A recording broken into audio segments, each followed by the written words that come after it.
Madam कामा ने भारत में British शासन को बताया था मानवता पर कलंक, पहली बार फहराया था राष्ट्रीय ध्वज।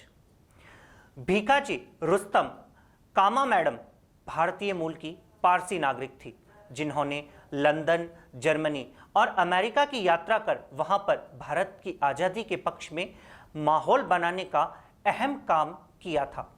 इतना ही नहीं, मैडम कामा ने जर्मनी के स्टंटगार्ड में 22 अगस्त 1907 को हुई 7वीं अंतर्राष्ट्रीय कॉन्फ्रेंस में भारत का प्रथम तिरंगा राष्ट्रीय ध्वज भी फहराया था। हालांकि यह तिरंगा वैसा नहीं था जैसा आज दिखाई देता है। हालांकि मौजूदा राष्ट्रीय ध्वज भी कामा के झंडे से काफी मेल खाता है।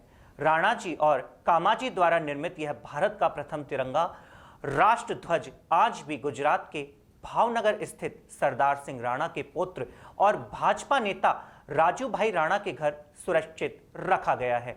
उनके इस झंडे में विभिन्न धर्मों की भावनाओं और संस्कृति को समेटने की कोशिश की गई थी। इसमें इस्लाम, हिंदुत्व और बौद्ध मत को प्रदर्शित करने के लिए हरा, पीला और लाल रंग इस्तेमाल किया गया था। साथ ही उसमें बीच में देवनागरी लिपि में वंदे मातरम भी लिखा हुआ था। इस अधिवेशन में उन्होंने कहा था कि भारत में ब्रिटिश शासन का जारी रहना मानवता के नाम पर कलंक है। इससे भारत के हितों को भारी क्षति पहुंच रही है। यहां पर उन्होंने भारतीयों से आजादी के लिए आगे बढ़ने की अपील की थी और कहा था कि हिंदुस्तान हिंदुस्तानियों का है। यहां पर उनके द्वारा फहराए गए तिरंगे का सीधा असर अंग्रेजों पर भी दिखाई दिया था। उनके लिए सीधी चुनौती भी था।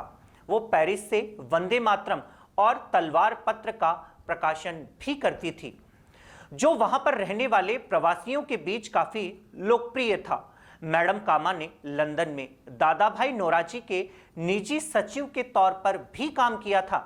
24 सितंबर 1861 को बंबई में पारसी परिवार में जन्मी हुकुमा में देशभक्ति की भावना कूट कूट कर भरी थी।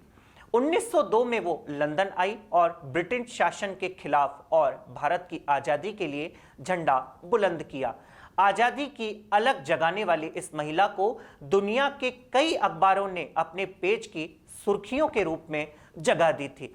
फ्रांसीसी अखबारों में उनका चित्र जॉन ऑफ आर्क के साथ आया था, जो एक बड़ी घटना थी।